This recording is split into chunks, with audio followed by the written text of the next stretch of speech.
Hello and welcome to Mitv Primetime News. I am Teresa at DME. We begin the news tonight with the headlines. Buhari approves 24 billion naira for Naseni's modular irrigation scheme. From the foreign scene, top militant killed in Israel strike on Gaza. Sports, Adekunle. Now the news in details. President Muhammadu Buhari has approved 24 billion naira for the National Agency for Science and Engineering Infrastructure, otherwise known as NASENI, for the execution of a smart modular irrigation project. The Executive Vice Chairman of NASENI, Professor Mohammed Sani Aruno, disclosed this on Friday after a private meeting with the President at the State House in Abuja. The Naseni boss told State House correspondent that he was in the villa to brief the President on the activities of the agency, as well as present the agency's financial report as requested by Buhari. He explained how the agency has begun the manufacturing of made-in-Nigeria helicopters, and experts have been trained for mass production of the helicopters. President Buhari added in 2021 approved that 1% of the Federation allocation be allocated to Naseni to fund the agency's activities and engineering innovations.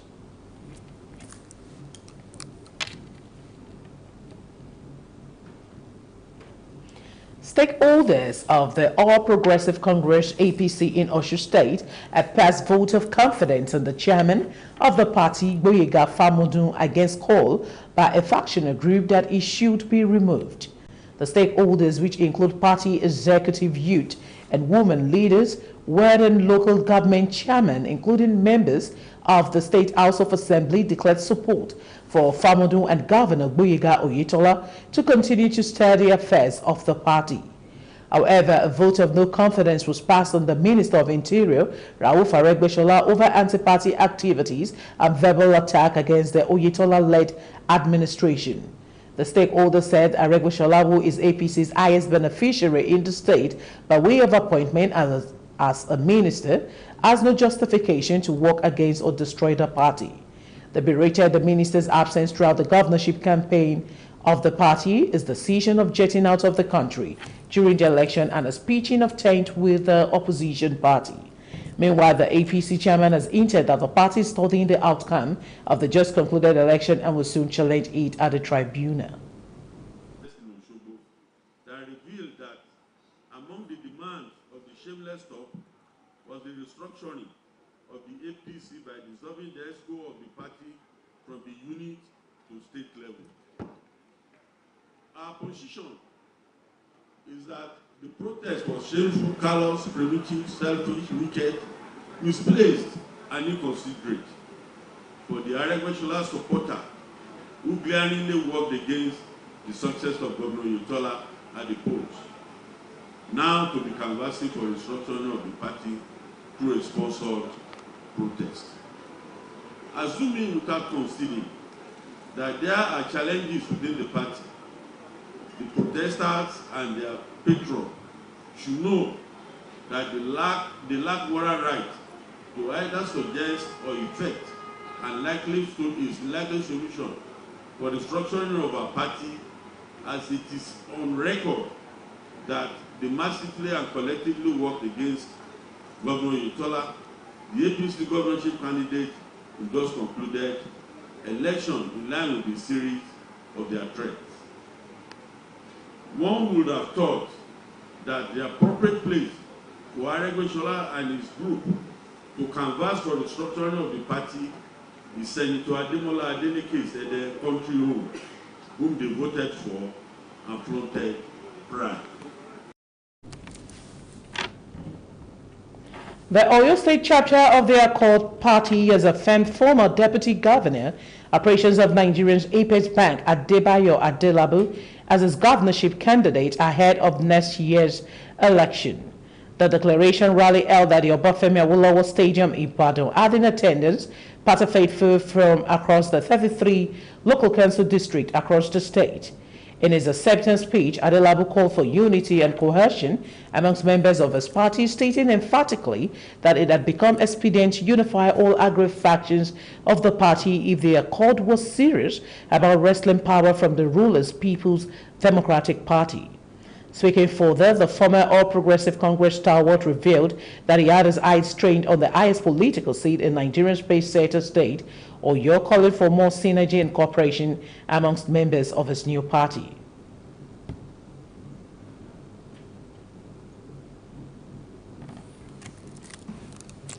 This is the time, and that is why I came on board in order to break the jinx.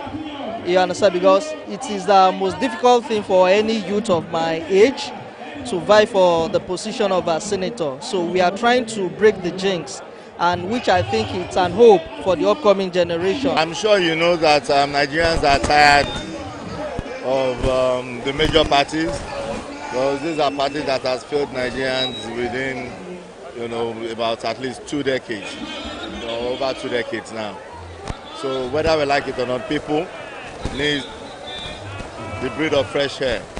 And because of the fact that the elements in the APC refuse to employ democratic principle, that is why we find ourselves here. And you can see that Bayo Adelabu is very popular. I can assure you, come 2023, inshallah, Bayo Adelabu is the next governor of Oyo State. This will lay to rest all the doubting Thomases who have been saying one thing or the other, that Adelabu will not be able to get the ticket. Now, they have seen that I'm now the candidate of Accord. I feel very happy, and I pray that the Almighty Allah will make sure that the journey will end. The Ogun State government has approved the reconstruction of the 32-kilometer Ijoko-Akute-Yakoyo Road in Ogun Central Senatorial District of the state and the Mowe of Father Road in Obafemi, Owode local government of the state. This is part of the decisions taken at the weekly State Executive Council meeting held in Abeokuta, the state capital.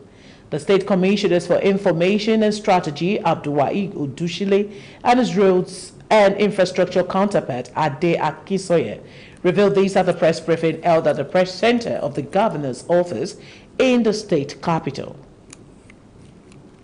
What we are doing is it's going to be done in 6 phases.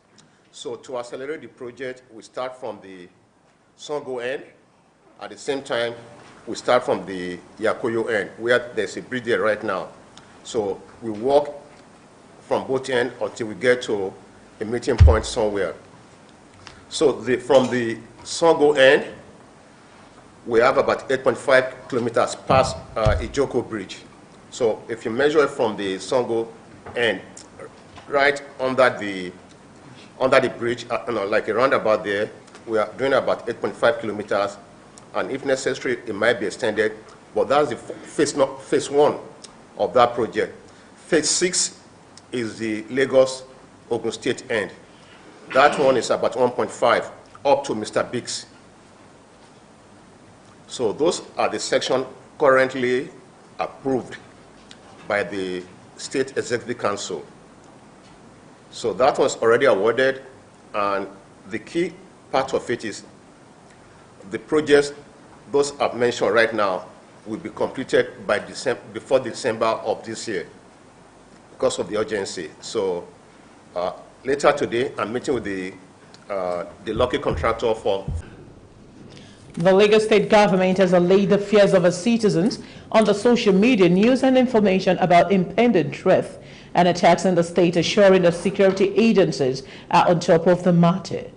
Governor Babajide Sanwo-Olu at a briefing at the Lagos House Marina after the State Security Council meeting said the security harness had been activated, urging the citizens to continue to be vigilant, law-abiding, live up to their responsibilities, say something when they see something, and report any. It said the government was concerned about the well-being of the people and had received security reports in the state to ensure the safety of lives and property of the citizens is not compromised in any form. The governor said the government had received individual reports and reviewed the security situation, saying the security agencies were committed to continue to make Lagos safe. People who pay their taxes, giving them a voice to give us feedback and report any observed wrongdoing. So on the issue of protection, we are committed. Whistleblowing is a heroic act. The least we can do for them is to protect them. And by the power of the council, we will do everything within our powers to make sure that there is no reprisal and that whistleblowers are not retaliated against. We're talking about trying to curb misconduct, willful behavior generally within the system. So we are very confident that a lot of people who would have been involved in malpractices will be very careful and actually desist from it. So we are hoping that the impact is going to be very, very, very big. But all The Lagos State government has inaugurated a whistleblower initiative aimed at exposing staffs and non-staffs of the Lagos Internally Generated Revenue Service (LIRS) involved with misconduct. Employees of business entities who wanted to report employers who circumvent tax laws. The government says the initiative will also promote an enabling climate for employees and other relevant stakeholders to report wrongdoings, illegal actions, or financial crimes noticed and or observed in LIRS administrative and operational activities without fear of backlash. The State Commissioner for Finance, Dr. Rabiu Olowo, was speaking at the inauguration on Friday, maintained that the initiative is launched to redirect its illegality short-paying state government of its internally generated revenue. A reminder to people that whistleblowing is an acceptable corporate and social behavior that has been adopted globally, and as such, Nigeria should key in so maintain and uphold highest standards of transparency, integrity, and accountability in all business dealing. The State Commissioner for Budget and Economic Planning Engineer, Sam Egube, will lend his voice to the call for everyone to buy the idea, so the world will be adequately protection for such whistleblower from possible reprisals or victimization from all disclosure made in good faith. The chairman of LIRS, Ayodele Subai, said the state government is engaging every stakeholders toward achievement of high standard of ethical conduct in the public service space, inclusive of dealings with and within LIRS. people who pay their taxes, giving them a voice to give us feedback and report any observed wrongdoing. So on the issue of protection, we are committed. Whistleblowing is a heroic act. The least we can do for them is to protect them. And by the power of the council, we will do everything within our powers to make sure that there is no reprisal and that whistleblowers are not retaliated against. We're talking about trying to curb misconduct, willful behavior generally within the system. So we are very confident that a lot of people who would have been involved in malpractices will be very careful and actually desist from it. So we are hoping that the impact is going to be very, very, very big. But always remember, when you make a complaint, you will have a one-time authentication code. That one-time authentication code is important to be kept because that is your key to get feedback from us. If you report and nothing is done about it, well, how do you know it's working? So you must keep that authentication code and have a feedback so we can provide you feedback on where your concern has been, that's been transmitted, it's been investigated, and if it's been closed out. Muslims around the world welcome the Islamic New Year, which marks the beginning of the year for them. Ansar-Uddin Society of Nigeria has urged Nigerians to participate actively in the forthcoming general election to ensure good leaders are elected into offices. Speaking on the topic, Get Involved said it would address the aggravated challenges of the family unit and parenting and its wider ramifications on nationhood. It said that social media has done a lot of damage to the youth due to parents' negligence, although providers of the services are putting in place measures which parents can use to monitor their children's activities on social media. Mohammed Tani noted that the major cause of the security challenges in the country is corruption, and the principal responsibility of any government is to secure life and properties of citizens. During the event, Quran reading contestants who were from different local government in Lagos State, Mohammed Olasheni Abdugani came first, Jolaosho Usman Olorire from Isolo branch, second position, and Fayad Bada from Ebutemeta branch, third position. We are one of the foremost religious society in Nigeria, and our main focus is on education and propagation of Islam. Therefore, if there's any activities that involves Islamic religious, we have to be at the forefront. That's why we always set pace for religious activities in Nigeria today. Immediately you finish the Quran, you have to go to the reading of the meaning of that Quran you have learnt. It will allow you to know the value of what you are learning. But Islam is a religion of peace, which allows people to inculcate peace and harmony in the society. Without knowing exactly what Allah wants, you cannot embrace peace. We all know that Hijrah is a year that different from English own, and we should normally celebrate in the brighter form. But Alhamdulillah, as at today, the program is a continuous exercise, which after Ojodu branch, come next year, inshallah, another branch will host it, in conjunction and the support of every member, right from the national to the state, to the branch, and to the divisions. District 404B2 Governor of the Lions Clubs International, Lion Kayode Oshinuga, has read out long list of achievements recorded by the district during 2021 and 2022 Lionism year under his leadership. In his report of stewardship at the District 8 Night of Award and Recognition, Lion Oshinuga commended the enthusiastic approach and commitment of the members under the district, which he said provided the tonic for the achievement. According to him, and I quote, "We started the Lions year 2021-2022 with a lot of feelings of the challenges facing the world, but as leaders with prepared blueprint for a stronger district, we got ready with enthusiastic approach, with hope and real commitment to take the district to a higher level, having been challenged to do so by the passion put forward by my predecessor, who worked tirelessly to end the previous year with positive gains of membership." It said together with the clubs, we are in the course of the year able to achieve so much in affecting and impacting our various communities while focusing on the 5 major service areas prescribed by Lions Club International, that is, vision, diabetes, pediatric cancer, hunger relief, and environment. It said all the region and zone chairpersons were successfully mobilized to work with their clubs in order to deliver services of high impact within their various communities, adding that the service activities were properly reported on my Lion platform and some other media were used to showcase the work of humanity. The singular approach, according to him, brought about lots of visibility and publicity for Lions Clubs International, District 404B2 Nigeria, which made the district the envy of other districts in multiple District 404 Nigeria and others all over the globe. No doubt about it. The immediate past district governor, having his award night today, performed excellently well. But you know, in anything, there's always room for improvement. So his performance is a challenge to those coming after him to really put in more efforts to ensure that our various communities have more impactful benefits from various clubs and the district at large. Global challenges facing individuals and various communities.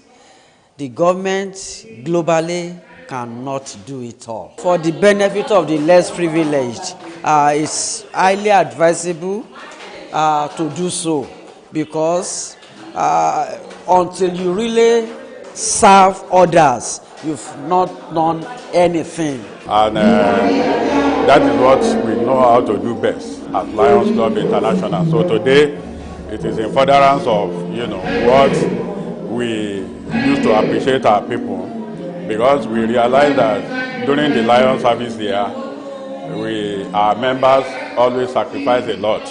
They sacrifice their time, they sacrifice their talent, they sacrifice their treasure, even the good that God has given them to serve the underprivileged. So occasion like this is an occasion to rejoice and to felicitate with one another. that we have come, we've seen, and we've conquered. That's all from the local scene. We go on a quick break to bring you foreign stories. Please stay with us.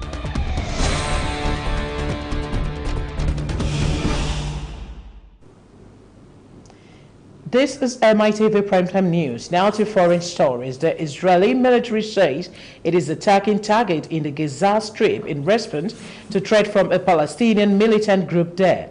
A leader of the Palestinian Islamic Jihad has been killed, the group says. It follows days of tensions after Israel arrested a senior PIJ member in the occupied West Bank.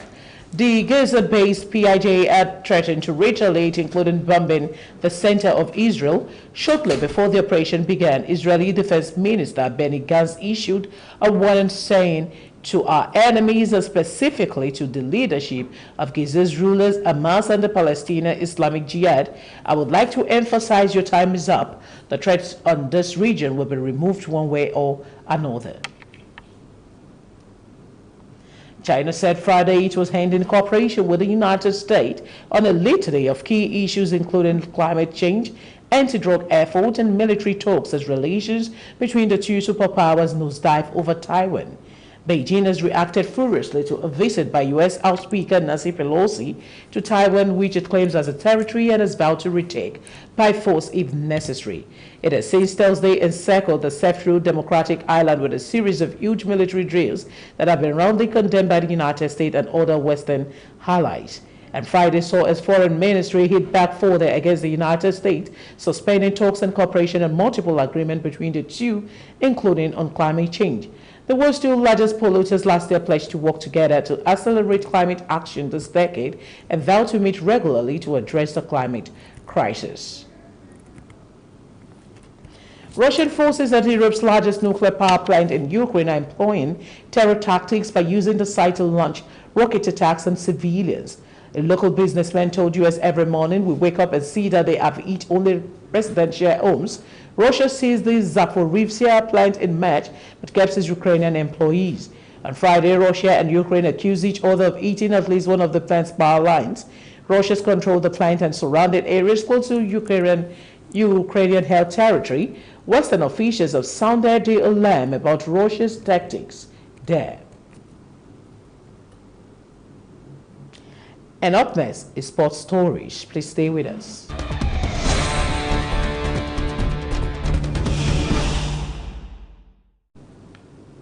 You're still watching Mitv Primetime News. Now to sports stories. Chelsea have signed Spanish defender Marc Cucurella from Premier League rivals Brighton on a 6-year contract. The London club announced Friday. No fee was disclosed, but British media reported valued the deal at £60 million, equivalent to $73 million and 71 million euros. The 24-year-old should now be available for Chelsea's Premier League opener away to Everton on Saturday. Cucurella told Chelsea's website that it's a big opportunity for me to join one of the best clubs in the world, and I'm going to work hard to be happy here and help the team. The Spain wing-back has now become Chelsea's latest pre-season signing, with Kalidou Koulibaly, Raheem Sterling, and Kane Chukwuemeka all having arrived at Stamford Bridge. Cucurella's move could pave the way for young Chelsea centre-back Levi Colwill to head in the opposite direction on loan to Brighton. Polish striker Robert Lewandowski has been unveiled to the Barcelona fans at the Camp Nou on Friday, the Punch report. Lewandowski was presented as Barcelona's new number 9 following his €50 million transfer from Bayern Munich. The European highest goal scorer has inherited the iconic jersey from Memphis Depay, who has been linked with the Camp Nou exit following Lewandowski's transfer. Lewandowski turns 34 later this month, but dismissed any suggestion that his best years are behind him at his first press conference at Barca Stadium on Thursday, even though he didn't hit the net for the club in pre-season. He also spoke on the rivalry with La Liga champions Real Madrid. Nigerian wrestling dynamite Odunayo Adekuroye has claimed Nigeria's 6th gold at the 2022 ongoing Commonwealth Games in Birmingham on Friday. Adekuroye won the gold in the women's 57-kilogram freestyle wrestling after beating Anshu Malik of India. The 2018 Commonwealth champion defeated her opponent 6-4 in the final to successfully defend the crown she won in Gold Coast 4 years ago. En route to the final, the reigning African champion defeated Canada's Anna Taylor in the semis in a swashbuckling 10-0 victory. The win further increases Nigeria's gold medals so far to 6, 2 silver and 5 bronze medals. And just before we end the primetime news tonight, a quick recap of our top stories. Buhari approves 24 billion naira for Naseni's modular irrigation scheme. From the foreign scene, we told you that top militant killed in Israel strike on Gaza. And from the world of sport, we also told you that Adekuroye claims full CWG wrestling gold. And that's it on MITV Primetime News tonight. I am Teresa Adeyemi. Do have a great night. Good night.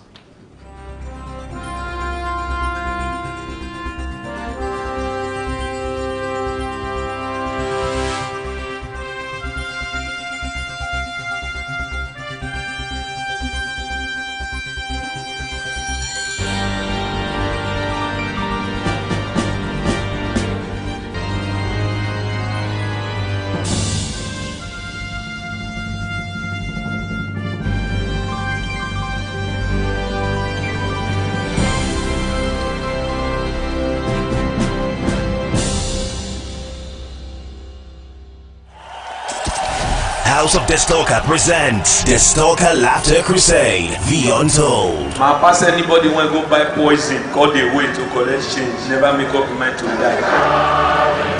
Date Sunday, 7th August 2022. Venue Eco Hotels and Suites. Tickets altar tables 4 million naira. Minister tables 2.5 million naira. Deacon tables 1.5 million naira. Elder seats 25,000 naira. Congregation 5,000 naira. Red carpet show 6 p.m. to 8 p.m. Main door opens at 8:30 p.m. For inquiries, please call 0810-296-2399 or 0813-845-4513. Ticket outlets, all Case Place outlets and all Booker Hot outlets.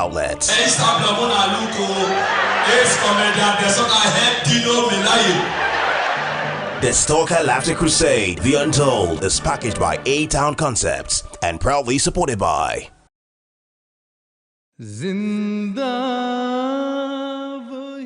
Join us for a unique event founded on true Islamic principles. Witness a global community united behind one global leader.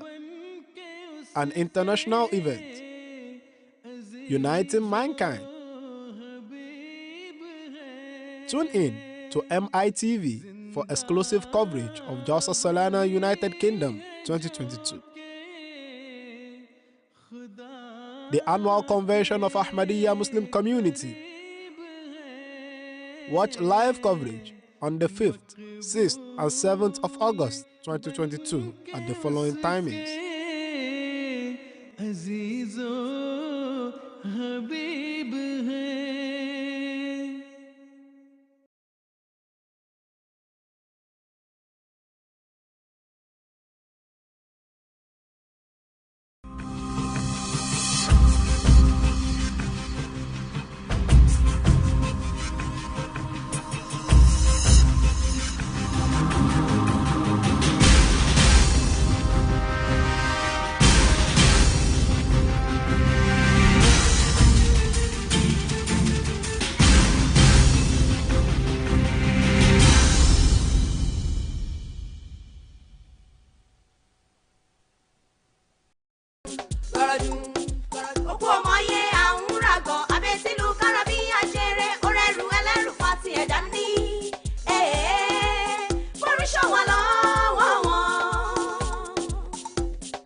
Makuseto de sile papa. fàpàrọ̀ àgìlìntì rẹ̀ ló mú.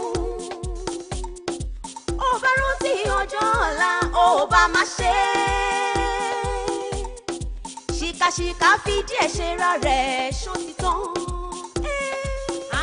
Gbọ́rọ̀dún gbọ́rọ̀dún gbọ́rọ̀dún. Òkú ọmọ yẹ àwọn ràgọ̀ abẹ́tílù kárábí àjẹrẹ orẹ́rù ẹlẹ́rù fati ẹ̀dá ní. Oríṣọ́ wa lọ́wọ́ wọn. Gbọ́rọ̀dún gbọ́rọ̀dún gbọ́rọ̀dún. Òkú ọmọ yẹ àwọn ràgọ̀ abẹ́tílù kárábí àjẹrẹ orẹ́rù ẹlẹ́rù fati ẹ̀dá ní. Oríṣọ́ wa lọ́wọ́ wọn. Orí má jẹ́ tẹ́ni tí kà nílé ayé. Àfojúfẹ́ ni máa fọkàn fẹ́ ní lọ́mọ ayé.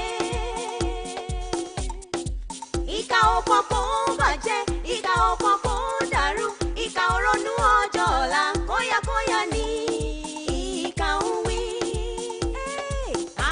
Gbọ́rọ̀dún gbọ́rọ̀dún gbọ́rọ̀dún. Òkú ọmọ yẹ àwọn ràgọ̀ abẹ́tílù kárábí àjẹrẹ orẹ́rù ẹlẹ́rù fati ẹ̀dá ní. Oríṣọ́ wa lọ́wọ́ wọn.